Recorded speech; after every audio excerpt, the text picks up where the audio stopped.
윤석열이 극악무도한 검찰 통치 그 종말을 보고 있습니다.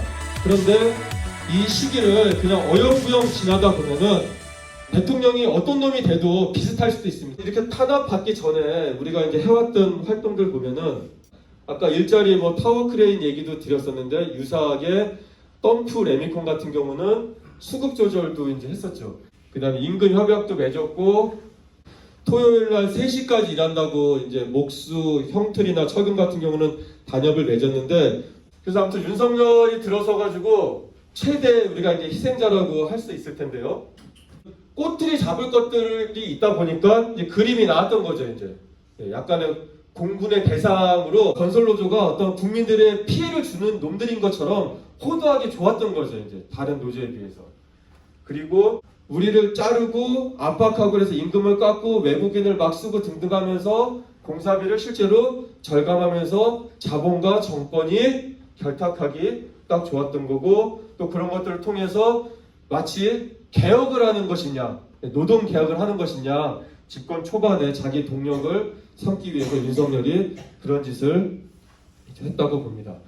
그러면 어떤 것들을 이용해서 했냐 이제 검찰 출신 대통령답게 법을 이용해서 하는데 과거에 노동자를 탄압하려면 뭔가 법을 바꾸기도 하고 옛날에 있던 어떤 악법을 이용해서 했는데 윤석열의 검찰 통치의 특징은 뭐냐면 기존에 있던 법을 골 때리게 적용해가지고 있는지도 잘 몰랐고 우리랑 크게 관계없는 법이라고 생각했던 것들을 우리한테 무리하게 적용함으로써 우리를 범법자로 만들었습니다. 조합원을 안 쓰면 여기서 집회를 하겠소!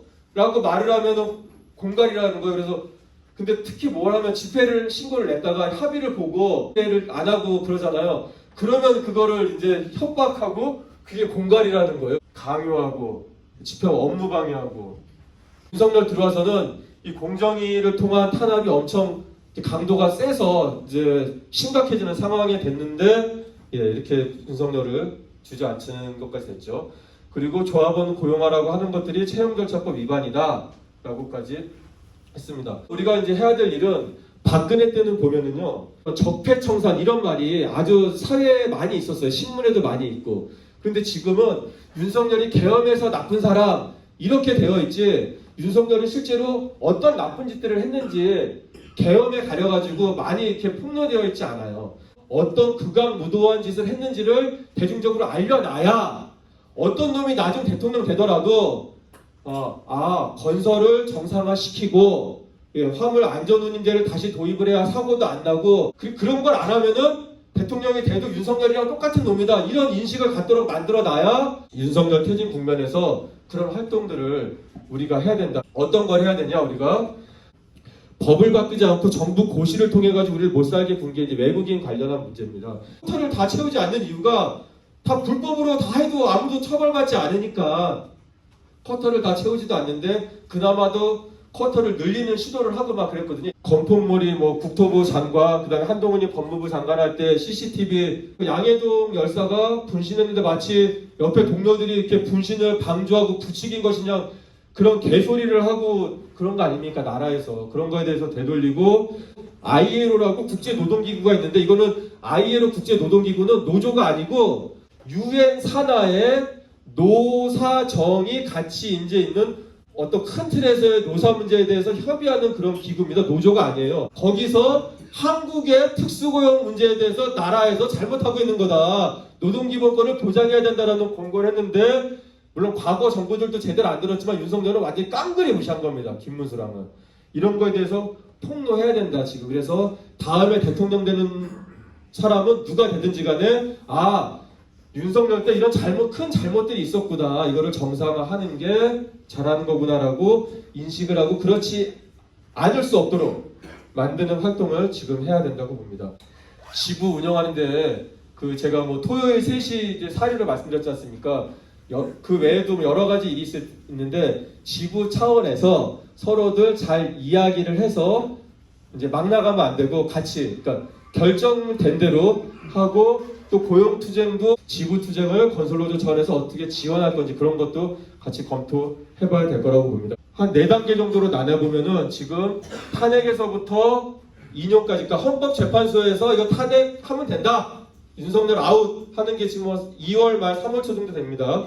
그때까지를 한 단계로 보고 그 다음에 탄핵이 돼서부터 대선까지 만약에 이제 2말 3초에 탄핵이 되면은 대선이 빠르면 5월 늦으면 6월 정도 얘기하더라고요. 그때까지 그 다음에 대선 후부터 한 1년 정도 그리고 그 뒤에 1년 시기별로 할 일들을 좀 보면은 당장 그러니까 지금 뭐 하냐 한 현장을 건설노조 활동을 통해서 조금씩 정상화하는 과정에 있었다. 아직도 불법이 엄청나다. 외국인부터 포함해가지고 장시간 노동 과적도 시키고 엄청나다. 그런데도 윤석열 정부가 우리를 극악무도하게 탄압해서 건설 현장이 더 뒷바꾸되고 있다. 지금 되돌려야 된다. 이런 상황을 폭로해야 되는 거죠. 그럼 이거 폭로한다는 게 어떻게 하는 거냐? 윤석열이 무슨 나쁜 짓을 했는지 우리한테 그것을 써가지고 들고 가자 이거예요. 건설노조 깃발 들고 피켓 들고 시민들이 알게 건설노조가 왔네. 근데 건설 노동자들한테는 윤석열이 저런 개같은 짓을 했구나. 이렇게 알 수 있도록 하자는 겁니다. 그래서 산악 집회 열심히 결합하고 우리 내용을 가지고 폭로하자라는 겁니다. 요구도 만들고 이 투쟁을 차근차근 해 나가야 됩니다. 그러고 나서는 대선이 끝나고 나면 누가 되더라도 최소한 윤석열 때보다 우리에 대해서 아예 무시하기는 힘든 상황이 될 거예요. 우리가 지금 시기를 잘 대응을 하면은 그러면 현장 투쟁하기가 아무래도 낫겠죠. 그리고 이때 지구의 어떤 운영 기준 같은 거를 잘 만들어야 되고 차근차근 이렇게 힘을 모아서 적당한 때가 되면 대규모 상경 집회든지 우리가 잘 짜가지고 해서 앞으로 3년 동안 지금 고용을 요구하는 게 비범죄화 되도록 대선 국면에서 또 본조가 할 일입니다. 제도적인 거는. 그렇지만 현장에서 투쟁해서 돌이킬 수 없는 현실을 만들어야 법이 바뀌는 거지 법이 바뀌어서 현실이 바뀌는 게 아닙니다. 반대예요. 세상은. 우리가 투쟁하는 과정에서 협약도 맺고 해야죠. 이제 원청 교섭도 하고 할 겁니다.